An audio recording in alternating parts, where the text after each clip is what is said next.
welcome back to the morning show right here on Channel 18. Big thanks to our sponsor at Snow Mountain Ranch, the YMCA of the Rockies. Check them out at snowmountainranch.org. Check them out for a day pass, or you can go biking, hiking. They even have summer downhill tubing. Have you guys ever done that out there? No. Do you know what that is? This week. It's like synthetic snow. Yeah, it's Yeah. like synthetic snow that you can actually tube downhill. But anyways, YMCA of the Rockies has 5,000 acres right here in Grand County. Absolutely gorgeous out there. So we're talking easements. We're talking all sorts of stuff. And one question I had is, if I'm a rancher and I've got cattle all over the place, you know, am I now fencing off a section of my property as though it's not my property anymore? Or what kind of an agreement are we getting into here? Yeah, absolutely not.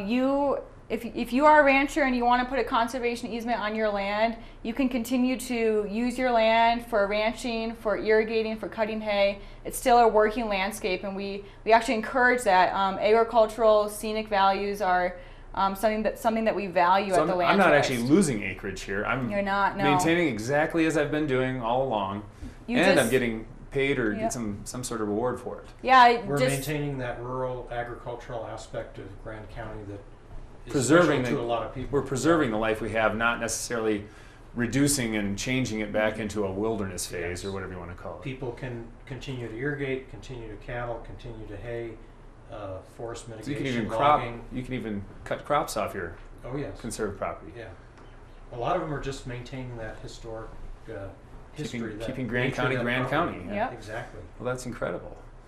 Okay, well, obviously there's going to be another side to the thing here. So, you ever have someone that signs up for an easement and then starts building on it, or, you know, what are we doing to enforce the easement going forward?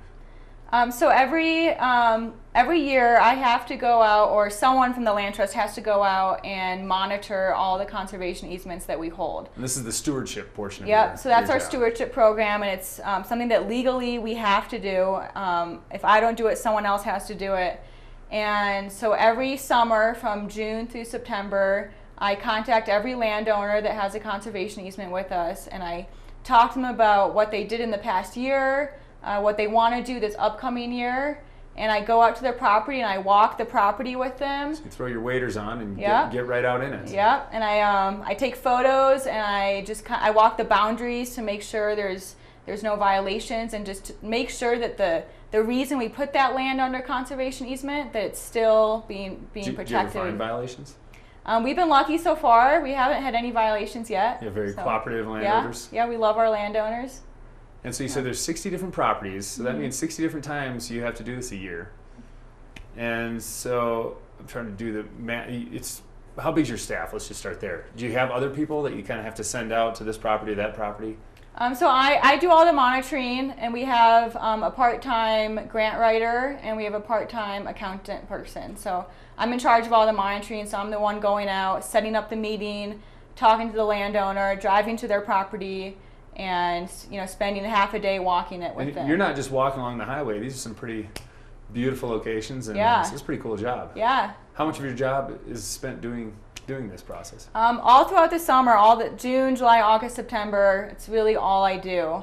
And then if kind of questions or issues arise during the year, say a landowner calls me and says, hey, I want to build a shed, is that okay? I'll go out and just make sure it's in their building envelope. And so issues arise during the year. What is a building envelope? Explain that. Yeah, so when we do the conservation easement, the deed of conservation easement with the landowner, they can set aside a reserved building envelope for future development. So it may be half an acre to an acre, 3 acres. And in that area that's surveyed, we know where it is on the map. They can build, we determine it in the conservation easement, so they can build maybe a single family residence, a barn, a shed, accessory structures. So not only do they not lose being able to farm cattle or cut hay, they can also potentially even sign it up such that they can put a single family home or expand a little bit.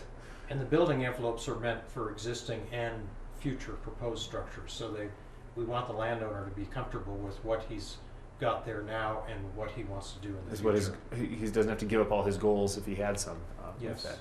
If you have a ranch that has 5 partners, they each want a hunting cabin. Build it later. 5 building envelopes. And that's still something that's acceptable as long as it's discussed and it falls in line. That's laid out ahead of time. Yes. That's really cool. So how much money is involved if how much does it cost the land trust to try and initiate this process? Is that a pretty expensive process?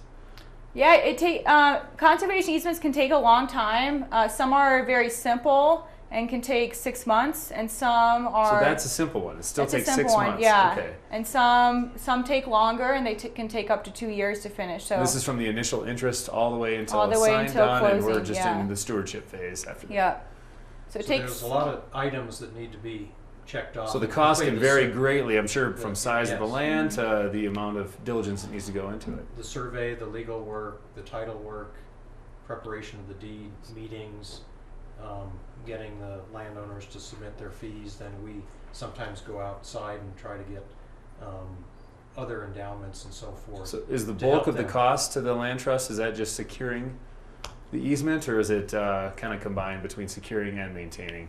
It's definitely both. Since conservation easements are forever, a huge thing that we do is our stewardship program and making sure that year after year, the reason we protected that property, that it's still being maintained. That's good. And I'm sure that's going to, when a property sells, do you ever have to sit down with the new owner and really Absolutely. kind of It's a really start important over almost? part. Yeah. Re-education. Okay, Yeah. well, on that note, we're going to take a quick break, and when we come back, we'll talk more about fundraising and where this money comes from, because it's not a subsidy from the government or the state. So we're going to take a quick break, and we'll be back with Anna and Cray with the Colorado Headwaters Land Trust.org. We'll be back shortly.